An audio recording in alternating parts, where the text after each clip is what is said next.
우리들은 살면서 때때로 어려운 결정들을 해야 할 때가 있는데 그때마다 우리들은 어떻게 하면 좋을까 고민하고 있지 않습니까? 삶 속에 여러 가지 어려운 숙제들이 많이 있고 어려운 문제들이 있는데 그중에 한 가지가 뭐냐면 바로 손님 대접이에요. 오늘 본문의 말씀 보면 형제 사랑하기를 계속하고 손님 대접하기를 잊지 말라. 성경이 이렇게 있는데 우리들은 어떻게 생각합니까? 성경은 꼭 우리들에게 어려운 일들만 시킨다. 이런 생각들을 혹시 여러분들은 하지 않습니까? 저는 가끔 그렇게 했어요. 성경이 왜 이렇게 우리들한테 어려운 거, 힘든 것만 우리들에게 많이 시키는가? 이제 그런 생각들을 할 때가 있어요. 이런 걸 생각하면서 현실은 좀 어려운데 하나님은 우리의 현실을 너무나도 모르고 계시는 거 아닌가? 그래서 항상 우리들에게 어려운 것만 시키고 또 이론적인 것만 그렇게 쉽게 말씀하시는데 우리는 너무 어렵다. 그렇게 생각할 수도 있다고 저는 봅니다. 자, 어쨌든 오늘 본문의 2절 말씀을 보면 손님 대접하기를 잊지 말라 이렇게 이야기했어요. 왜 우리들에게 이 어렵고 힘든 일들을 이것뿐만 아니라 세상의 모든 것이 다 이유가 있지 않겠습니까? 특별히 하나님께서 이렇게 해라 저렇게 할 때는 다 이유가 있단 말이죠. 그런데 특별히 손님 대접하기에 대해서는 그것을 잊지도 말고 꼭 기억하면서 잘해라. 왜 그런가? 이로써 부지 중에 천사들을 대접한 이들이 있었느니라 그랬어요. 여러분들 손님이라고 하는 글자를 한자로 어떻게 쓰는지 아십니까? 그 빈자를 써요. 빈자. 이 빈자를 한자를 풀이를 해보면요, 집가 그러니까 지붕이라는 뜻이죠, 그죠? 지붕에 적을 솟자. 그리고 제일 마지막에 있는 게 뭐죠? 조개 패자. 조개 패자는 뭘 상징한다고요? 돈을 상징하는 거예요. 그러니까 손님이라고 하는 것은 그냥 오는 것이 아니에요. 사실은 손님은 그 집에 들어오는 순간부터 그 집에 축복을 가지고 오는 사람이 손님이라는 뜻이에요. 그러니까 손님은 바로 이 손빈자를 이렇게 쓰는 겁니다. 그래서 그렇게 주인처럼 많은 것은 가지고 있지 않지만 또 주인을 위해서 그 가정에 복이 될 만한 것을 가지고 오는 그분이 누군가? 손님이라는 겁니다. 손님에 대한 아주 좋은 그런 자세한 내용이 창세기 18장에 나오는 이야기죠. 창세기 18장은 흔히 이야기하는 축복장이라고 하는 그런 장입니다. 거기 보면 아브라함을 방문한 3명의 천사들, 다른 말로 하면은 아브라함을 방문한 3명의 손님들이 있었죠. 그림을 한번 보시면은 아브라함은 나이가 많아요. 손님을 대접할 때 나이가 99세였습니다. 그런데 지금 손님이라고 온 사람들 보면 너무 새파래요. 그런데 숫자도 3명이나 돼. 그런데 저 나이든 아브라함이 무릎을 꿇고 들어오십시오. 제가 모시겠습니다 하고 있지 않습니까? 왜 저렇게 아브라함은 하고 있는가 하는 겁니다. 여러분들 생각은 왜 저럴까요? 우리가 이것을 볼 때에 우리는 아브라함의 속마음을 어느 정도 이해할 수 있어요. 저 그림 속에서. 그게 뭐냐면 아브라함은요, 안 되는 것이 많은 사람, 또 부족한 것이 많은 사람, 특별히 어떻습니까? 우리 아브라함은 아들이 없었어요. 자식이 없었단 말이죠. 그러니까 아브라함은 평생 자기가 생각하기에 나는 내 능력으로 내 힘으로는 도저히 안 되는 것이 있다. 그것 때문에 고민하는 사람이 아브라함이었어요. 오늘 아까 잠깐 나왔던 우리 강 집사님 내외분은 어떻게 보면 아브라함 내외보다도 더 훌륭한 사람이야. 그 젊은 나이에 아이를 품었지 않습니까? 자, 약속이 이루어지는 그 축복. 약속은 있었는데 아직도 이루어지지 않았을 때에 아브라함의 마음속에는 어떻게 됩니까? 약속을 이루기 위해서 뭐라도 하고 싶고 뭐라도 하는 모습이 저는 저 모습이라고 생각해요. 왜 그렇습니까? 약속이 아직까지 이루어지지 않았기 때문에, 약속이 이루어지기를 바라는 마음이 있기 때문에 아브라함은 무릎을 꿇고 기다리는 거예요. 우리 다음 그림을 하나 보시면은 이거는 약속으로 되어졌던 그날이 있지 않습니까? 아브라함에게 말씀하시기를, 자, 천막 안에서 나와서 하늘의 별을 봐라. 밤하늘 보니까 수많은 별들이 있는 거예요.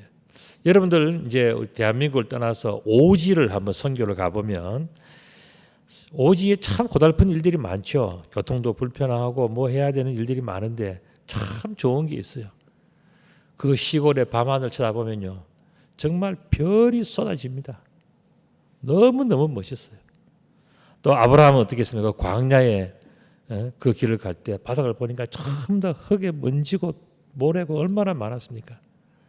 내가 네 후손들을 하늘의 별처럼 바닷가의 모래알처럼 셀 수 없을 만큼 많이 주겠다는 약속을 했어요.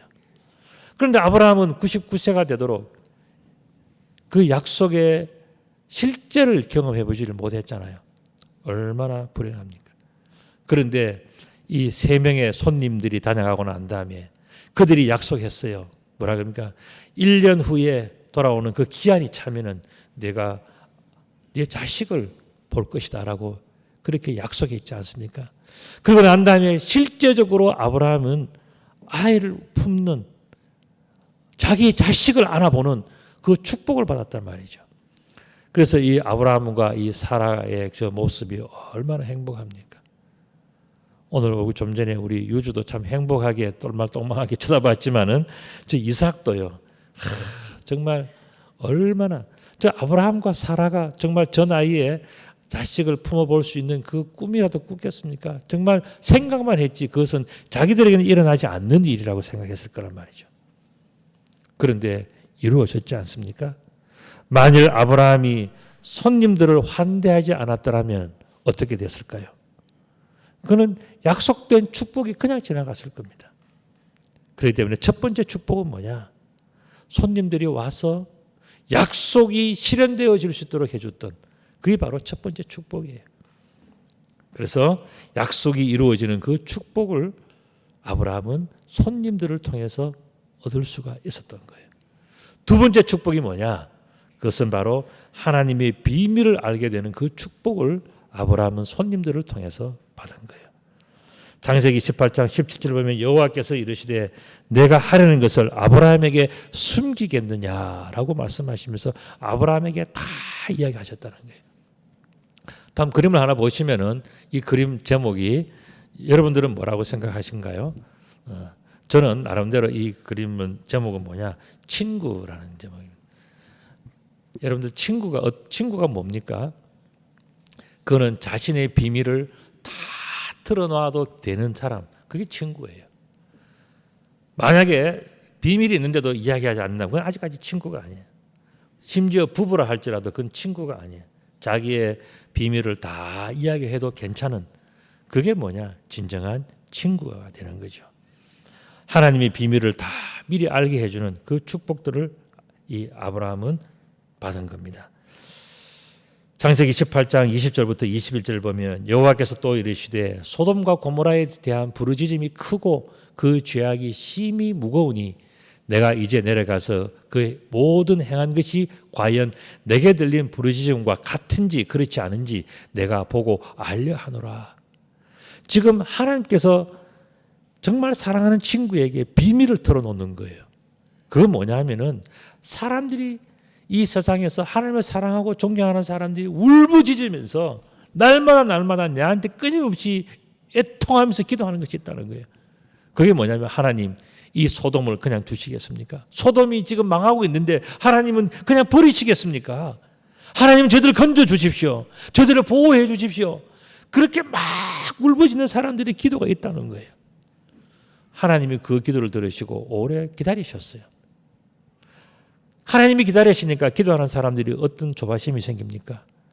하나님이 우리 기도를 안 들으시는가? 하나님 우리를 버리시면 어떡하는가? 하나님께서 우리들을 이끌어주지 않으면 우리가 어떻게 살아갈 수 있겠는가? 지금까지 살아온 모든 것들은 다 무너지고 끝나는 거 아니냐? 이 소돔 사람들을 보면서 기도하는 사람들이 있었단 말이에요. 그런데 그것이 하나님께 귀에 들려지고 그래서 하나님은 천사들을 보내신 거예요. 하나님의 종들을 천사들을 보내서 가서 보고 확인하고 와라. 그래서 하나님을 대신해서 이 땅에 온 천사들이 하나님의 눈을 가지고서 하나님의 입장에서 그들이 소돔을 조사하기 시작한 거예요. 과연 내게 들린 부르짖음과 같은지 그렇지 않은지를 하나님을 대신해서 하나님의 입장에서 하나님의 눈빛으로 그들이 소돔에 보내졌다는 것을 하나님께서 아브라함에게 그 비밀을 알려준 거예요. 근데 아브라함은 딱 그걸 듣는 순간에 뭘 생각했습니까? 소돔 땅에 자기 조카가 있다는 거예요. 롯이 있다는 거예요. 아브라함은 그것을 느끼면서 야, 내가 롯을 위해서 뭔가를 해야 되겠다. 내가 이제 비밀을 들었기 때문에 내가 이 축복을 받았기 때문에 롯을 위해서 내가 뭔가를 해야 되겠다라는 그 마음이 생겼잖아요. 이게 두 번째 축복이에요. 하나님의 비밀을 알았다는 거, 이 두 번째 축복입니다. 손님을 통해서 알게 된 축복이에요. 세 번째 축복이 뭐겠습니까? 그것은 바로 멸망의 자리에서 건짐을 받는 축복을 얻은 겁니다. 아브라함은 손님들 이제 롯을 향해서 가니까 안녕히 가세요, 빠이빠이 그렇게 하지 않았어요. 마음속으로 이 롯을 어떻게든지 살려야 될 텐데, 롯을 위해서 뭔가를 해야 될 텐데, 거기 가면 내 조카 롯이 있습니다. 롯을 만나 주십시오. 롯에게 이 이야기를 전해 주세요. 소돔성이 망한다는 것을 꼭 전해 주십시오라고 이야기하는 것이 아브라함의 마음이지 않겠습니까? 그런데 과연 롯의 동네, 롯의 성읍인 소돔에 가니까요, 때마침 롯이 성문에서 이 사람들을 만나게 된 거예요. 요즘 같으면 전화해서 야, 손님 3명 간다 뭐 이렇게 했을 텐데 그러지 못한 거죠. 그러니까 손님은 손님대로 가고 아브라함은 마음만 제때우고 갔는데 우연히 저녁 때에 두 천사가 소돔에 이르니 마침 롯이 소돔 성문에 앉아 있다가 그들을 보고 일어나 영접하고 땅에 엎드려 절하며 이르되 내 주여 돌이켜 종의 집으로 들어와 발을 씻어 주무시고 일찍이 일어나 갈 길을 가소서. 그들이 이르되 아니라 우리가 거리에서 밤을 새우리라. 롯이 간청하며 그제서야 돌이켜 그 집으로 들어오는지라. 롯이 그들을 취하여 식탁을 베풀고 무기병을 구우니 그들이 먹으니라 그랬어요. 여러분들 뭔가 감사를 한다든가 무슨 중요한 판단을 해야 될 때 어느 한쪽에서부터 여러분들이 뇌물을 받거나 대접을 받고 향응을 받으면요, 그거는 감사를 하고 뭘 해도 나중에 무효가 돼요. 그렇기 때문에 객관적으로 정직하게 아주 그런 일들을 냉철하게 해야 되지 않겠습니까? 천사들이 그랬던 거예요. 이 소돔성에 가서 볼 때에 어느 집에 가서 뭐 음식을 받아 먹고 돈을 받고 옷을 받고 뭘 하고 하면은 그 공정성이 얼마나 다 깨지겠습니까? 나중에 여기에 대한 공평하지 않은 시비가 생긴단 말이죠. 이 천사들은 이 땅에 와서 그 힘든 일을 하면서도 어느 집에 가서도 발을 씻고 음식을 먹고 잠을 자며 어느 편이 되겠다는 그 생각을 하지 않은 거예요. 그런데 롯은 강권해서 그 천사들을 자기 집으로 모셔드립니다. 이걸 뭐라고 하는지 아십니까? 로또라고 하는 거예요. 로또, 아브라함처럼 정말 이게 망할 수밖에 없는 그 사람들이 이 천사들, 손님들을 모셔서 축복과 생명의 구원과 모든 은혜들을 입었지 않습니까? 이걸 뭐라 그런다고요? 로또. 로또 그랬다. 이게 로또. 자, 여러분들 이렇게 참 엄청난 일들을 했는데 오늘 본문의 말씀을 보면요, 뭐라 그러냐? 그들이 눕기 전에 그 성사람들은 완전히 달랐어요. 소돔 백성들이 노소를 막론하고 원근에서 다 모여서 그 집을 에워싸고 롯을 부르고 그에게 이르되 오늘 밤에 내게 온 사람들이 어디 있느냐? 이끌어내라. 우리가 그들을 상관하리라 그랬어요. 여러분, 상관이라는 것이 히브리어로 뭔지 아십니까? 야다라는 말, 야다. 여러분 중에 혹시 뭐 의미도 모르고 야다 하는 사람이 있어요. 야다는 안다, 안다는 뜻이에요. 스스로 알고 행하는 이 야다라는 뜻이에요.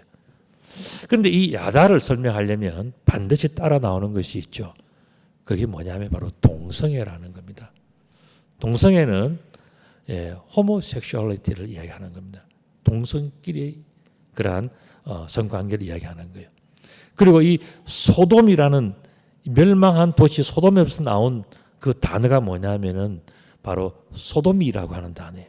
이 소돔이는 남색한다. 요즘 흔히 이야기하는 게이들의 이야기를 하는 거예요. 그리고 수간, 짐승과의 어떤 교접을 하는 것이 이게 바로 소돔이라고 하는 뜻이에요. 그리고 소도마이트라고 하는 것은 강간한다는 뜻입니다. 이 전부 다 어디서 나오냐? 소돔이라는 그 도시에서부터 나온 이야기예요. 자, 창세기 19장 15절에 보면 동틀 때에 천사가 롯을 재촉하여 이르되 일어나 여기 있는 내 아내와 두 딸을 이끌어내라. 이 성의 죄악 중에 함께 멸망할까 하노라. 자, 소돔성이 다 이 눈으로 확인되어 있지 않습니까? 그 소돔성은 뭐냐? 이 동성애가 창궐 하는 거예요.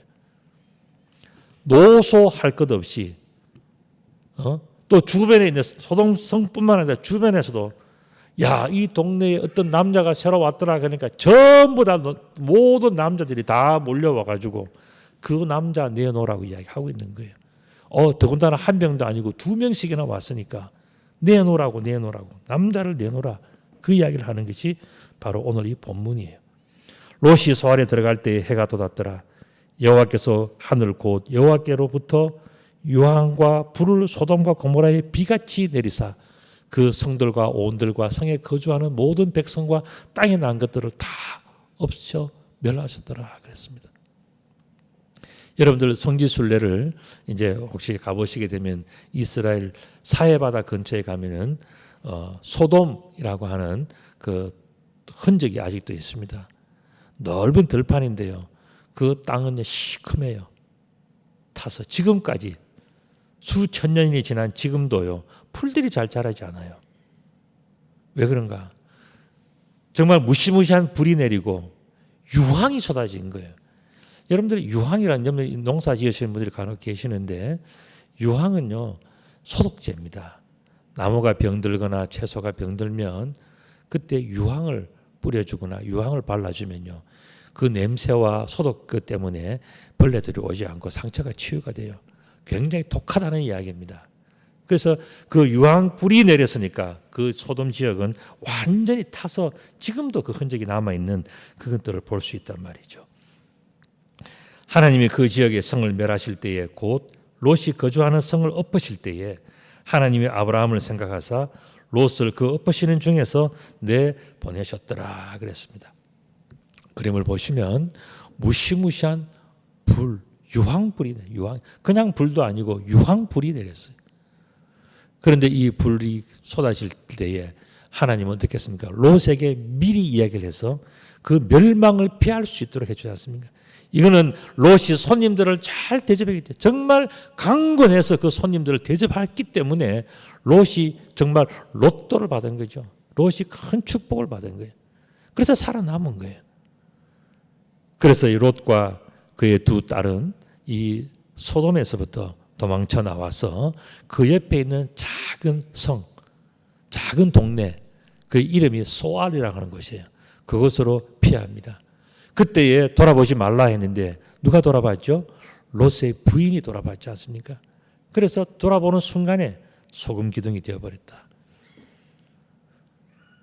자, 오늘 이런 모든 내용들을 본문에서 쭉 배경을 설명해 주면서 본문은 결론적으로 이런 이야기를 해요. 뭐냐면은 예수 그리스도는 어제나 오늘이나 영원토록 동일하시니라 이렇게 말씀하셨어요. 여러분들 영원토록 동일하시다는 이 말씀은 뭡니까? 이건 바로 영원한 기준이 된다는 거예요. 그렇다면 예수 그리스도는 왜 영원한 기준이 되는가?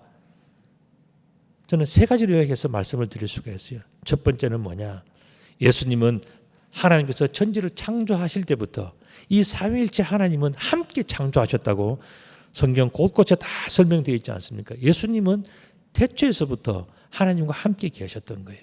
창조하시는 분이기 때문에 그는 영원 전부터 계신 분이죠. 그리고 오늘날의 이 성도의 공동, 우리 하늘나라의 백성 공동체의 이 교회의 머리가 누구라 그랬죠? 예수 그리스도라고 했지 않습니까?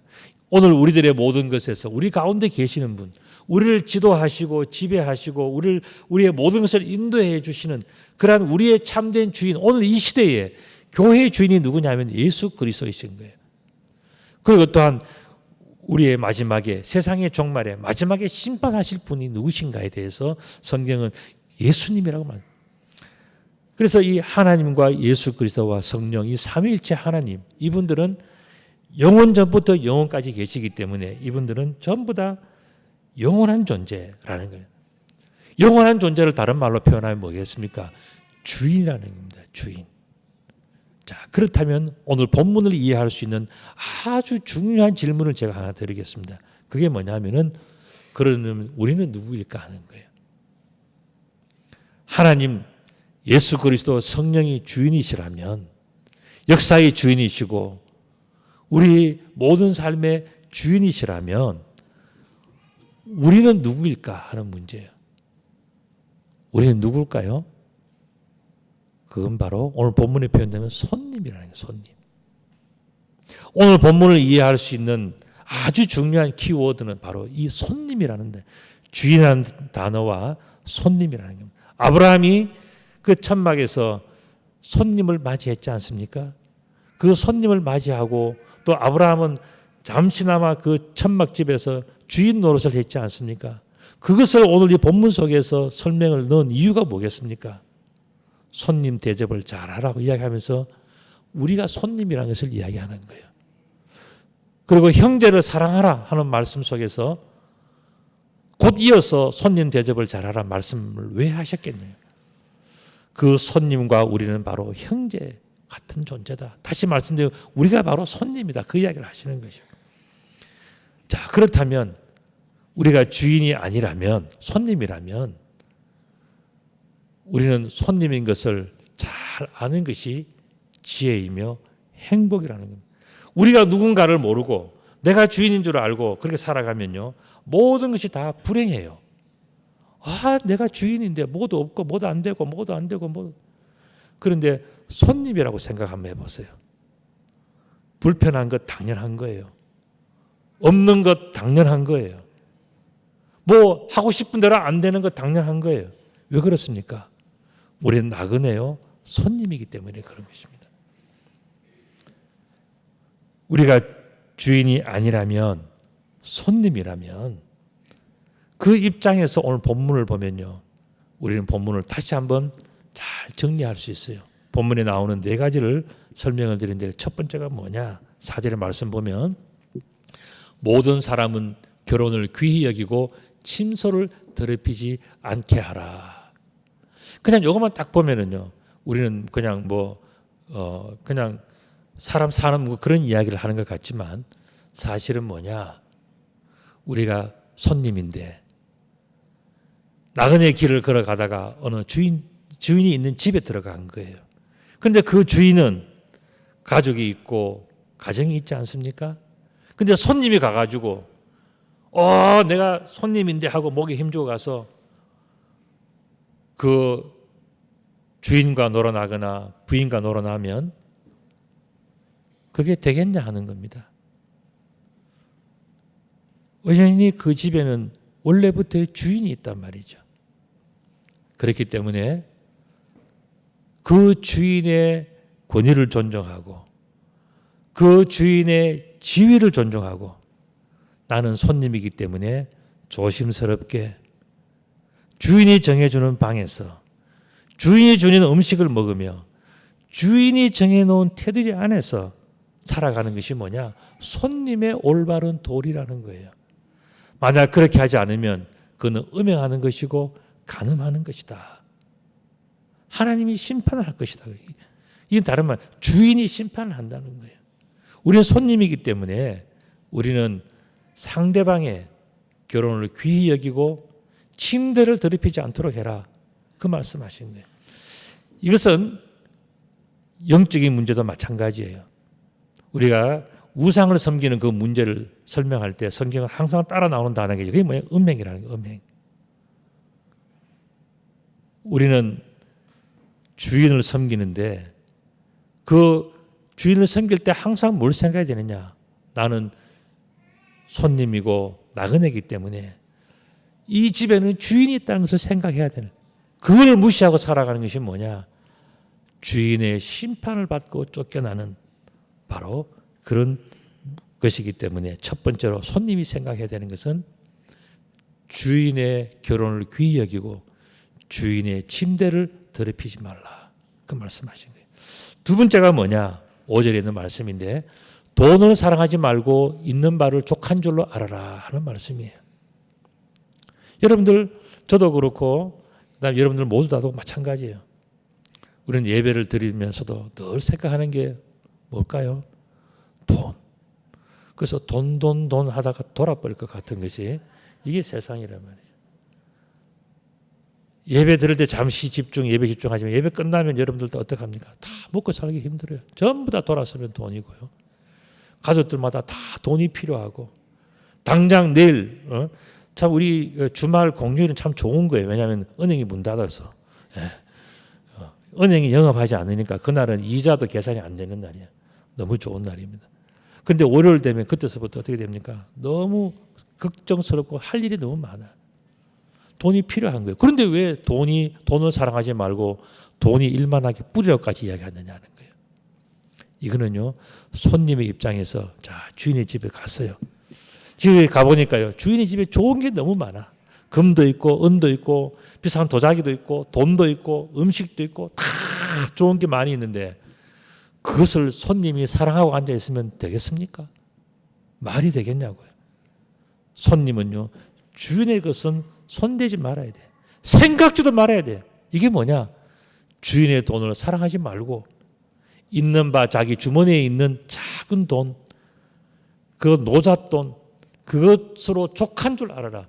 만약에 이 손님이 내 주머니가 비어가는데 저 주인 걸 좀 훔치고 주인 거 뺏고 주인 거 해야 되겠다. 그러면 뭐냐면 바로 그 즉시 주인으로부터 쫓겨나는 거예요.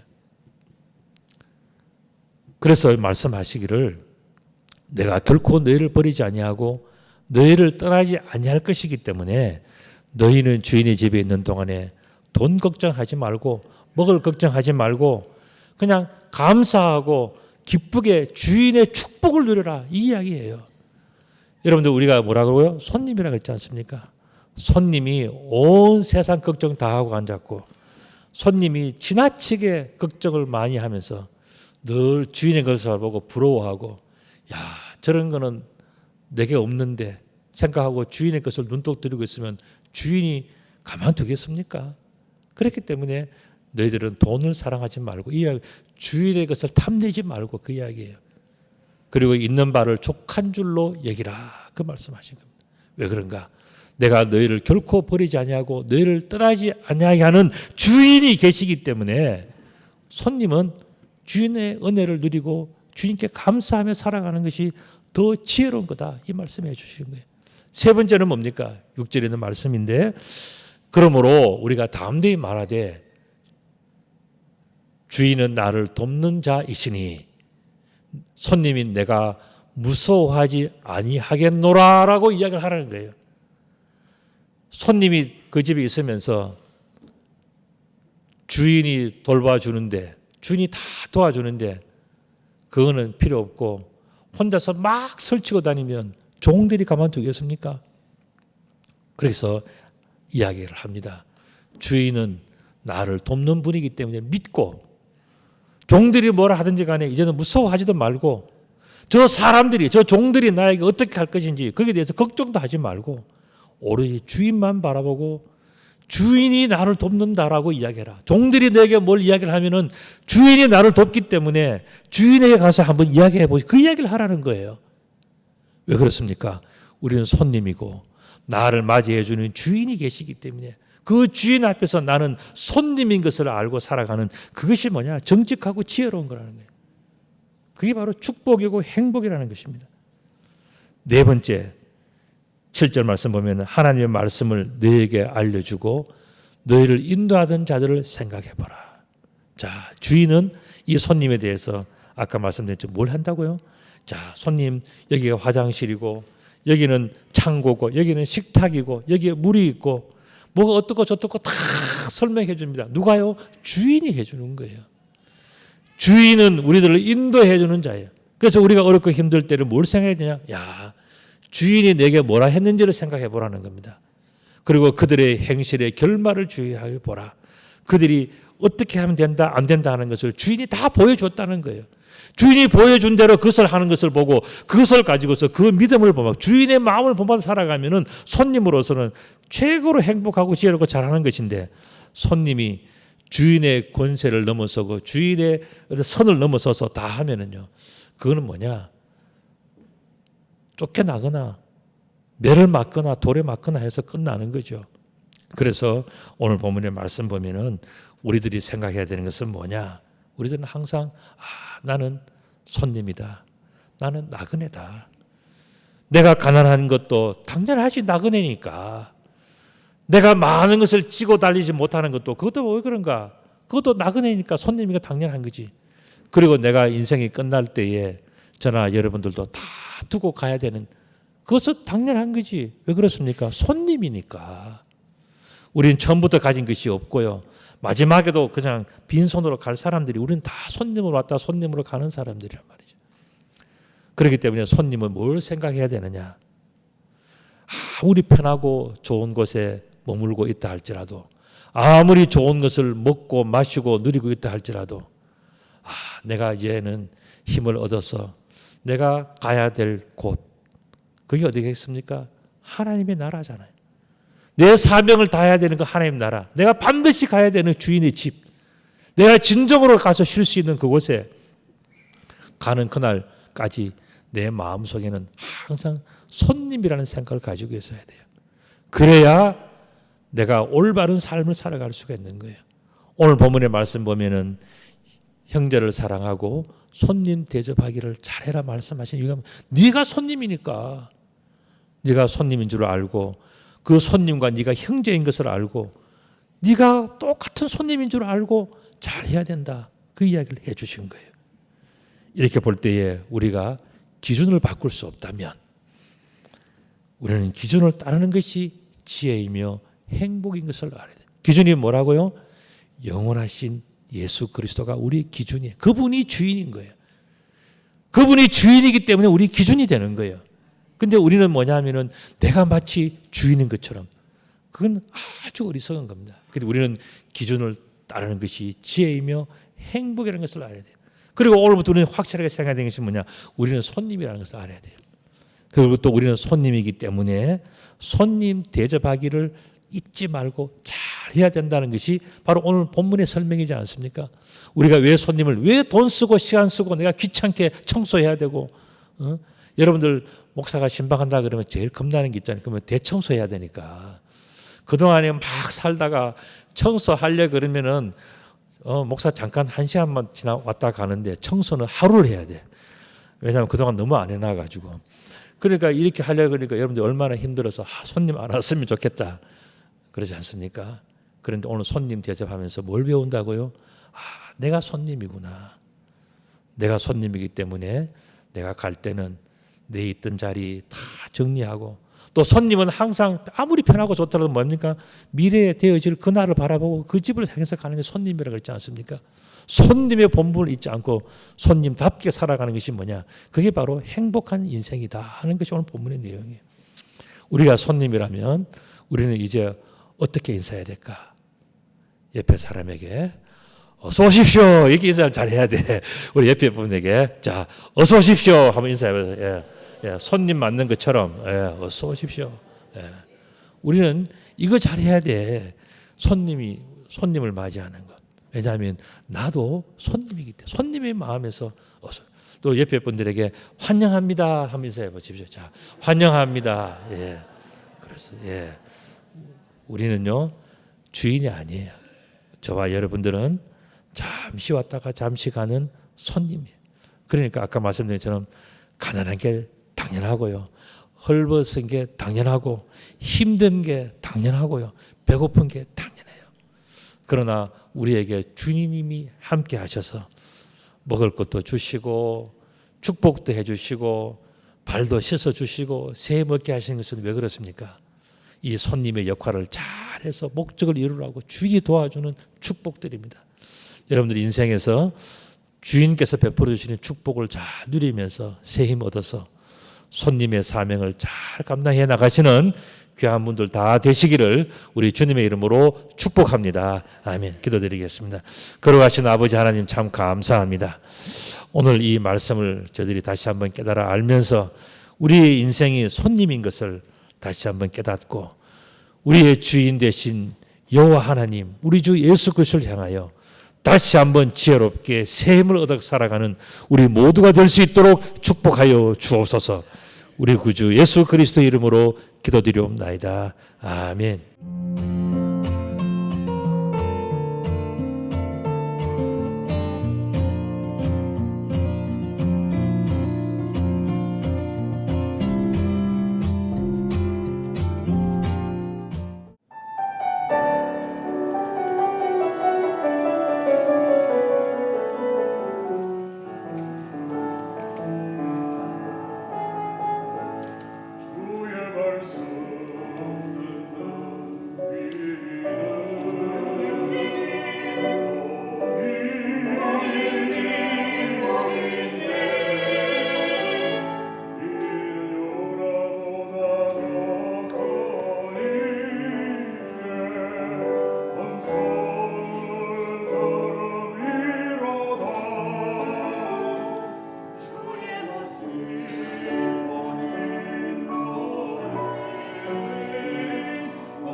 상추가 살았을까요? 죽었을까요? 네. 어떻게? 막 엄청 춥고 눈도 많이 왔는데 우리 또 임철 장로님과 우리 박종훈 청년이 뽁뽁이를 덮어놔가지고 다 살아났답니다. 그래서 다 살았어요. 예, 여러분들 참 여러분들이 이건 무슨 좋은 소식이냐면은 봄 채소 상추를 빨리 먹을 수 있다는 이야기입니다. 그리고 종류별로 아주 맛있게 우리 천진농원에서도 잘 도와주셔서 그렇게 우리가 맛있는 채소를 우리가 드실 수가 있습니다. 그래서 기대하시라고 제가 소식을 전해드렸고요. 지금은 이제 사순절 기간입니다. 우리가 이 기간을 기억하시면서 더 많이 기도하시고 또 더 말씀도 읽으시고 그렇게 경건한 시간들을 여러분들이 보내시면 참 좋겠고요. 오늘 주일 식사 섬김은 우리 김훈현 집사님, 전명희 집사님께서 대접해 주십니다. 우리 박수로 한번 감사하실까요? 네, 감사합니다. 우리 김문현 집사님. 오늘 전명희 집사님은 일부 예배에 나오셨습니다. 그 다음에 우리 성상철 감독님 우리 지휘하시는데 지금 미국 가족 방문 때문에 잠시 가셨습니다. 우리 대신에 우리 이윤숙 우리 권사님이 하시는데 또 수고하시라고 박수 한번 해주시면 감사하겠습니다. 감사합니다. 예. 그 다음에 우리 강용훈 집사님 가정에 아기 좀 올라오면 좋겠습니다. 우리 강용훈 집사님과 우리 한지연 집사님 가정에 강유주 아기가 이렇게 태어나서 오늘 지난주에는 잠깐 교회 답사하러 왔었고 오늘 이제 예배에 첫 이제 공식 예배에 옵니다. 그래서 우리 아기를 위해서 축복 기도를 잠시 할 텐데 우리 마이크 좀 잡아 주시면 좋겠어요. 예. 자, 아기를 저한테 주시고 여러분들 아기를 보여드릴까요? 아주 똘망똘망합니다. 이 박수 소리가 뭐지? 이렇게 지금 하고 있는데 잠깐 기도드리겠습니다. 하나님 아버지 참 감사합니다. 믿음의 가정에 이렇게 귀한 아기 강유주를 선물로 주신 것 감사합니다.